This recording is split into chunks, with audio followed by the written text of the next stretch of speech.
Joan Esposito, live, local, and progressive on WCPT 820. Joe Brancatelli is the man behind the business travel newsletter Joe Sent Me.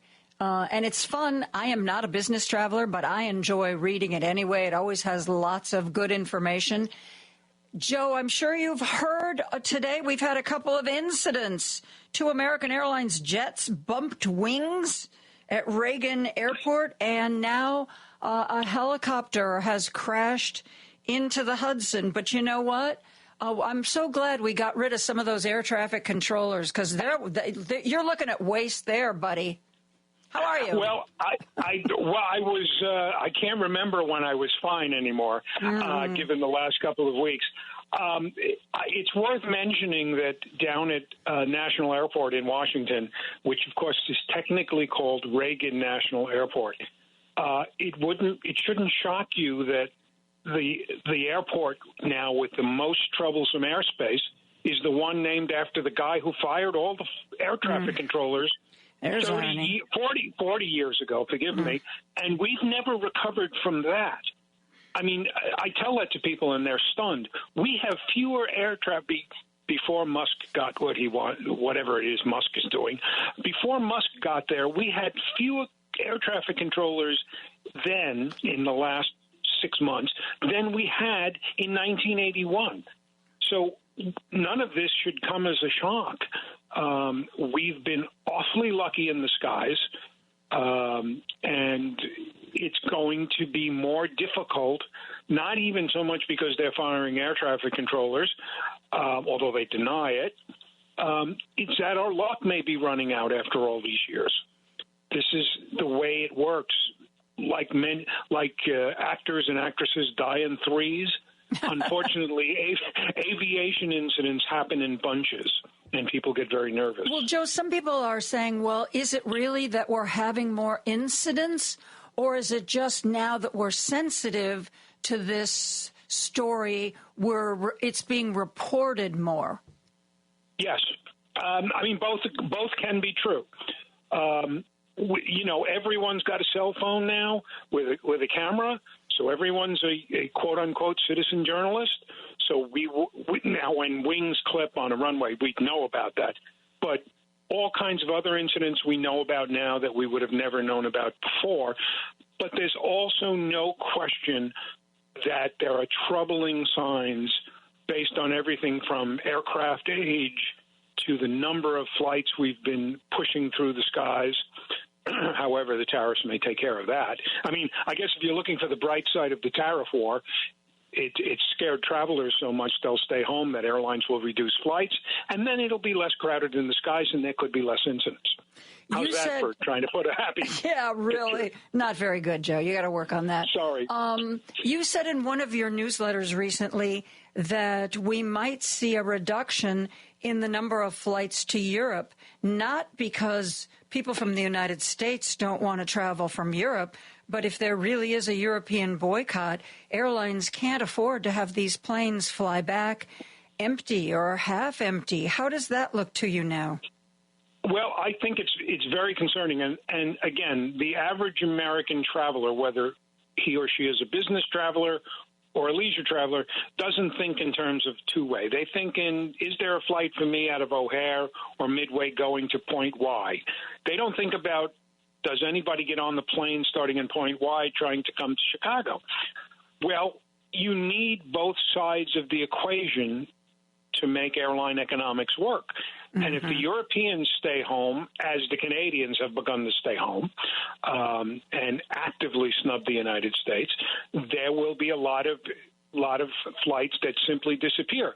Now, as I said in one of the newsletters you just mentioned, we looked at March's numbers came in this week, and there were 180,000 fewer Europeans coming to the United States this March than there was last year. However, Easter has gotten kicked over into April, so that could affect the numbers.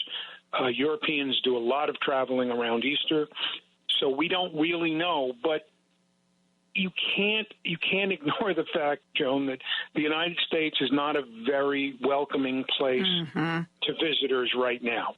I mean, forget about the Canadians. look over at us and say, when are you going to have a real adult running the country? Should we get you a guardian until you can grow up? The Europeans look at this. The British have changed their travel advisories. The Germans have changed their travel advisories. What do you mean? They're saying, like, it's dangerous, be careful? Well, they don't know, and danger is the unknown. They're saying things like, look, we don't understand what the U.S. Customs people are doing. They may or may not be basing their decisions to let you into the country based on what they see you've posted on social media or something like that. It's very confusing if you're a European or an Asian or a Latin American looking to come to the United States right now. You don't know if you're welcome. You don't know if you'll be turned away at the border, or if you're let in, suddenly some guys will leap out of a car and stick you in the back of the car and saying, we're ICE, you are let in by mistake, so out you go. This is really troublesome for the Europeans because their reaction is, well, there are other places we can go, you know. Yeah. Really. I know that the Europeans have been talking about, importing less, buying less American products, doing less travel. But I heard a while back that French President Macron wanted to organize an official EU boycott of the United States. I don't know where that stands as of this moment, but that would seem to me to be an escalation that will hit the airlines really hard. Look, the airline. Now, I have to say, the airlines have absolutely no backbone. We can take Chicago-based airline United. They were derided by the MAGA crowd as being woke, because they certain policies that, whatever the right wing decides is woke. Well, now you've got the guy running, Scott Kirby, running United, saying, well, we think tariffs are a good idea. So the airlines will bend with the wind, as Captain Renault did in Casablanca, and at the moment the prevailing wind seems to be coming from the right wing. But in the long term, nothing Trump is doing, including delaying the tariffs by 90 days, is good for travel. We will have what I think is a really important period coming up. This weekend is the Passover. Next weekend, most Christians sects will celebrate Easter. That's when a lot of families sit down at the table and say, what can we do for a family? Are we going to go on a camping trip? Are we going to, finally do that trip to see our roots in Germany or Italy or Spain, or even Mexico or Peru? Well, with this economy right now, price of eggs are higher than ever, if we're going to go with that one. And now the market's jumping up and down like a jumping bean. It's not something that makes it conducive for you to want to say, let's spend some money on a high ticket or even a low ticket travel. Just today, Frontier Airlines, and you can't get cheaper than Frontier, I said, yeah, we're not seeing what we thought we'd be seeing in the second quarter. So obviously their traffic is dropping. The high-end travel, business class, will hold up a little better for a little longer, but it cannot sustain this kind of endless chaos. I mean, today is very worrisome if you're watching the market, because they gave back a third of yesterday's gains and there was no quote-unquote bad news.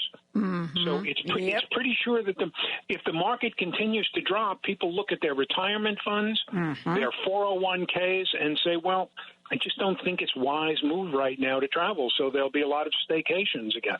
This morning in the Wall Street Journal, despite President Trump's partial tariff reprieve Wednesday, trade uncertainty will continue to ripple through the economy and do collateral damage. The latest canary is Delta Airlines, which said Wednesday it's halting expansion plans as consumers and businesses retrench. CEO Ed Bastian said with broad economic uncertainty around global trade, growth has largely stalled. We're acting as if we're going into a recession. And earlier, this was a guy who had said he thought 2025 was going to be Delta's best year. He's not saying that now. Yeah, he also cozied up to Trump. So, thoughts and prayers for your bottom line. But this is problematic. the leisure travel part of this is pretty obvious, Joan.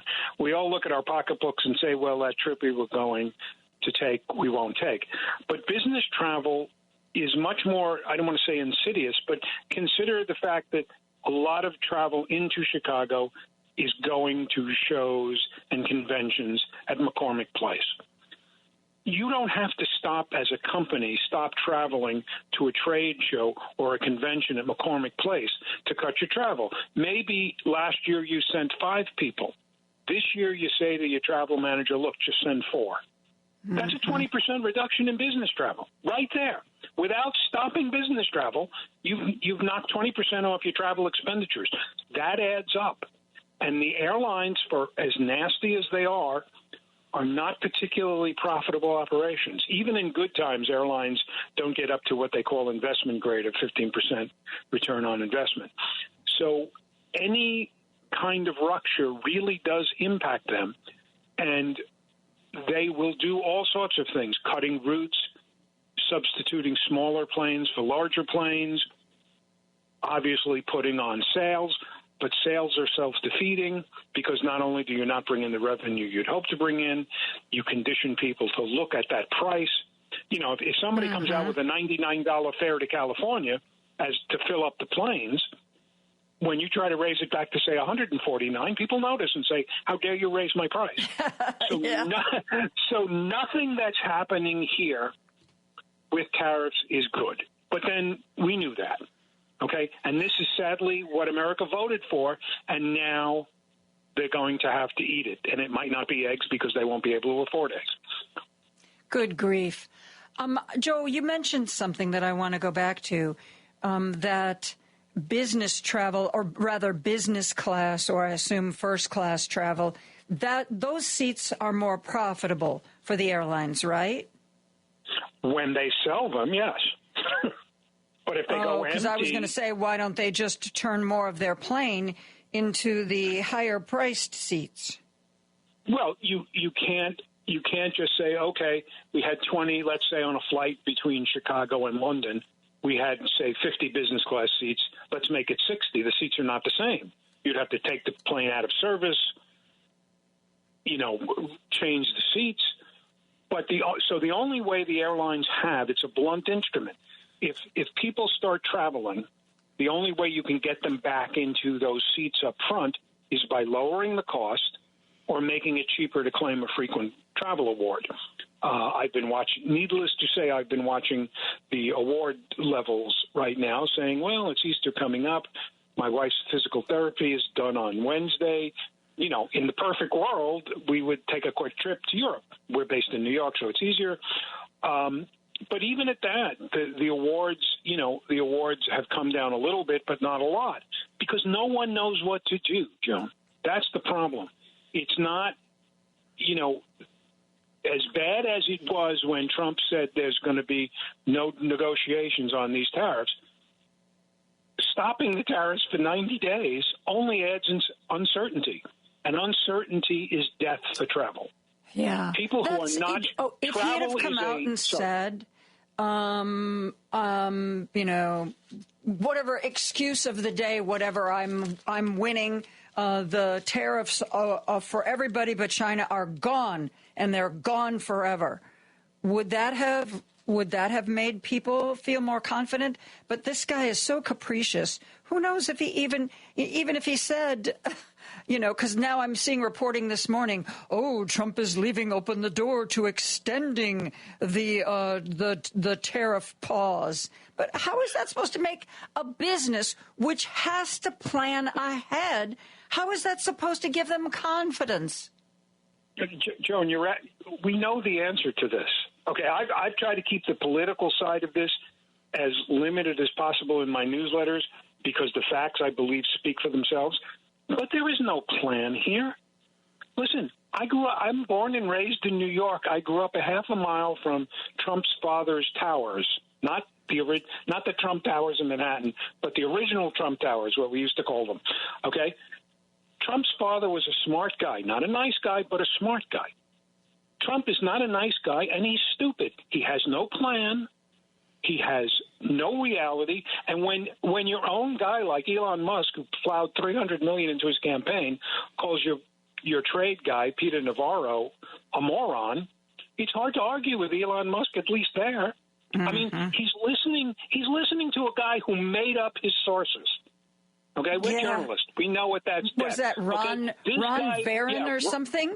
Ron Barron, which, by the way, is just an anagram of Navarro. Yes. For those of you who don't know what we're talking about, Peter Navarro quoted in a lot of his writing, quoted this expert as verification and backup that the ideas Peter Navarro was putting out. Well, look at this researcher. He found the same thing, only that person doesn't exist, and his name is an anagram of Peter Navarro's last name. This is the guy who is advising Trump on tariffs. It is totally chaotic. And, of course, it's aided by the fact that no matter what happens, Trump will claim he planned it, and it's a win, even when it's a loss. So, as you're looking as the detritus is all over the place, the airlines look at this and say, well, I'm not going to buy new – they may defer new deliveries. What they'll probably do, there's a lot of – 30 seconds of background. Remember the pandemic? It seems so far away. There has been this burst of travel since the end of the pandemic. A lot of people have called it revenge travel. Well, I think that's coming to an end now. These are the kind of things that slap you down. I'd use a word that we use on the streets. I won't use it here. You'll get slapped, and people will say, okay, I guess we've had all the fun travel we want. It doesn't take much to cancel a leisure travel. It's totally voluntary. And most of business travel is voluntary. And when you're in this kind of crazy economic period where the markets are gyrating, and it's not like 20 years ago when you could say, I'm not in the market, it doesn't matter. The vast bulk of people now have 401ks and retirement accounts. Everybody's involved with the market. It's not just Main Street, it's Wall Street too. So when you have these kind of gyrations, they can claim inflation has stopped, but I just saw the numbers that said if we're going to do the egg thing, eggs cost more now than they did when the black lady was running for president. So we can't claim inflation has stopped. There's no incentive to travel, and the airlines will have to react. So will hotels. And you'll see airlines pulling planes out of service, retiring many of them, killing routes. I hadn't even thought about hotels, Joe. Yeah. But, I mean, it's obvious now that you mention it, of course. If people aren't flying over, they're not staying in the hotels either, are they? Well, yeah, and as I mentioned in one of my newsletters, Joan, and this is something, the average listener won't know, but about 30 to 40 years ago, hoteliers started building hotels that had a shelf life of 20, 25 years. You look at Chicago, you say, but the Drake has been there for 100 years, and, even the Ritz-Carlton and the Water Tower has been there for 40 years. Well, that's not the kind of hotels. Go out to the suburbs, go out to Niles or Oak Brook or any place, and you see these endless stream of hotels, in the middle of the market or the lower end of the market. That many of these were designed to last 20 years. But the economy had gotten so good and so strong that hoteliers found ways to keep them open, often by going to a cheaper flag and charging maybe a little less because it was a sunken asset already. They'd already paid for everything. Now it won't be profitable for those hotels to stay open if travel dries up, so those hotels will close, and those people will be put out of work. They're simply, as I said, except for the silver lining of maybe there will be fewer plane incidents because there'll be fewer planes in the sky, you can't find good news here with what the tariffs and the Trump policy is bringing us. Travel is the sharp end of all economic things. It's the first thing to be hurt in a downtime. It's also the last thing to come back when times get good, because it just looks like the kind of expenditure you can defer.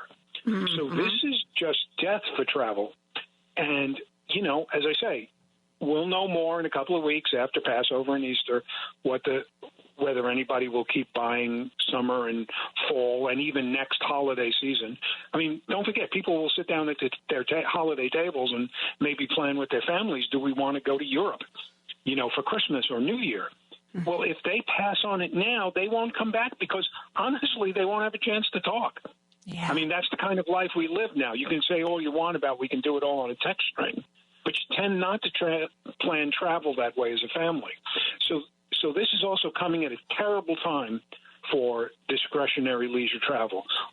Joe, I have a question. Yeah.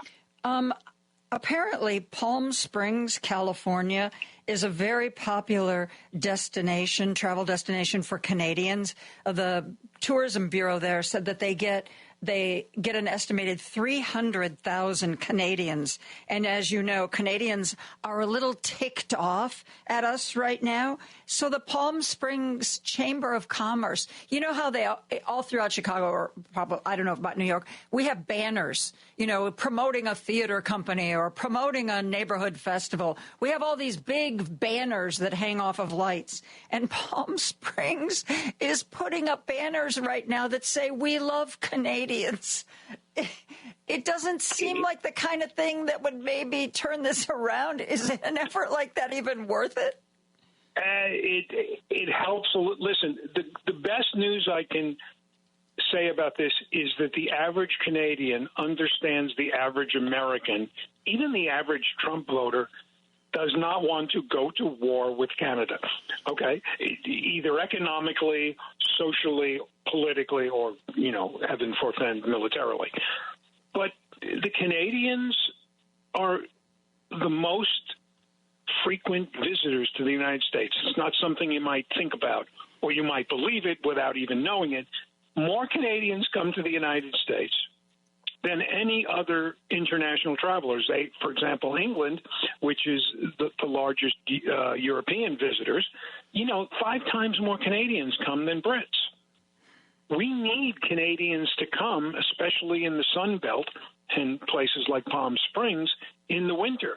I'm hearing from hoteliers saying the Canadians checked out this year, and their traditional policy is booking the same room for next year. They left this year without planning to come back. So they didn't book a room. So, again, but... So that's why you say this is really going to have a long-lasting effect. Even if Trump did something to try to fix this all tomorrow, certain things just aren't going to be fixed right away. This is a problem that will resonate for years. Let's say Trump has an overnight conversion, and tomorrow says, "Boy, I think Canada is the greatest country ever, and they've been our best friends forever. And of course, I was just kidding about being the 51st state. Please forgive me for bad jokes." Do you think the Canadians are going to believe him? They will if it goes away or when he goes away. But talk among the many self-inflicted wounds we've seen in the last couple of weeks, this attack on Canadians is the most unforgivable and the most dangerous, because we now have what's called a travel deficit of over $50 billion, which means we spend $50 million more overseas and internationally than people do spend here.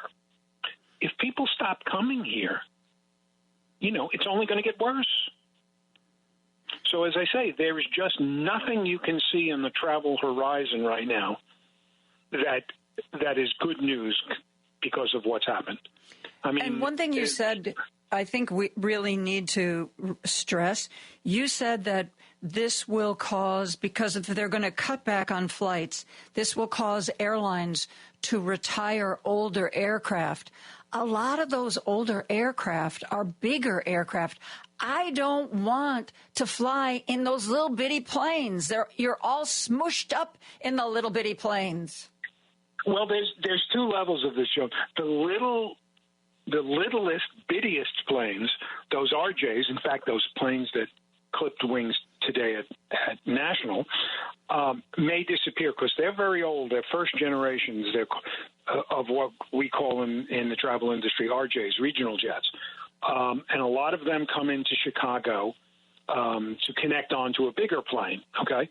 So those may get retired, and that means there'll be fewer routes to smaller towns, okay? But then on the flip side of this, the last generation of Boeing 747s are still flying. Those will be retired because it's their time. In many cases, they've stayed in the air because of this boom after the pandemic. And the Airbus A380, which is essentially the newest big jet, had already been written off because it was just too big. You know, when you could take a plane and put 500 people on it, when the pandemic came, these planes were hopelessly, useless. Well, they all got pulled out of the desert and put back in the air because there was so much traffic. Those planes will be retired again. And in their place, you will get either a smaller wide body or, honestly, a narrow body jet across oceans, which is a very unpleasant experience if you haven't had it yet. An airline like Aer Lingus has at least planned to launch flights between Dublin and Nashville. It's not exactly a prime route, right? Really? But they could do it.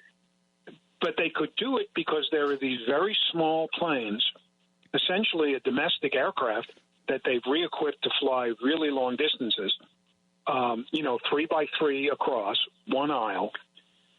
You're going to see a lot more of those on prime routes. We're used to wide-body planes, Chicago, London. Well, that might go away. Ugh.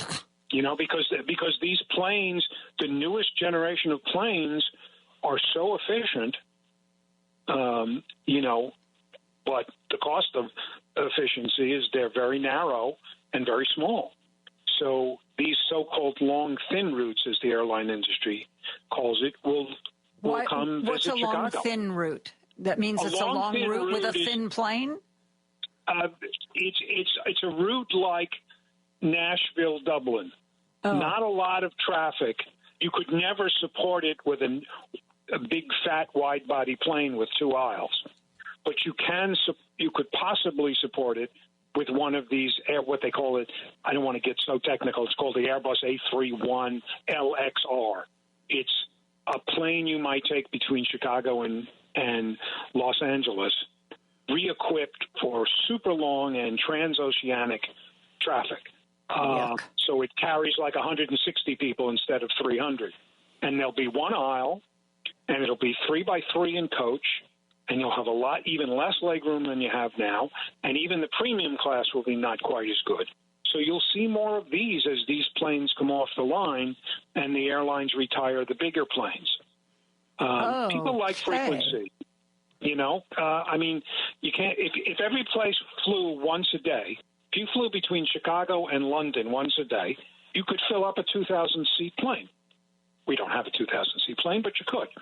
So the airlines say, okay, give me 500-seat planes or 8 200-seat planes. There's many ways to cut up that traffic, and the smaller the planes you have, the more flights you can offer on a very busy route, like, say, Chicago-London. But on a route like, say, Chicago-Milan or Chicago-Frankfurt, you might not need the wide-body planes.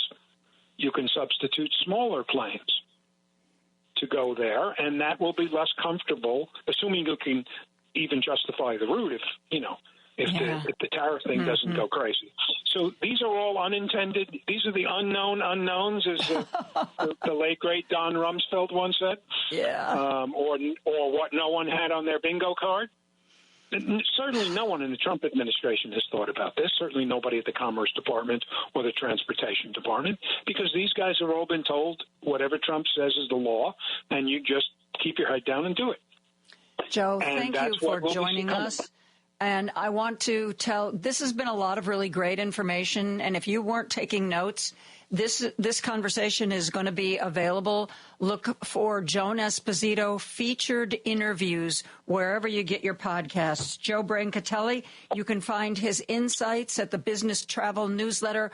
Joe sent me out a Business Traveler, but I love reading it anyway. Joe, thank you.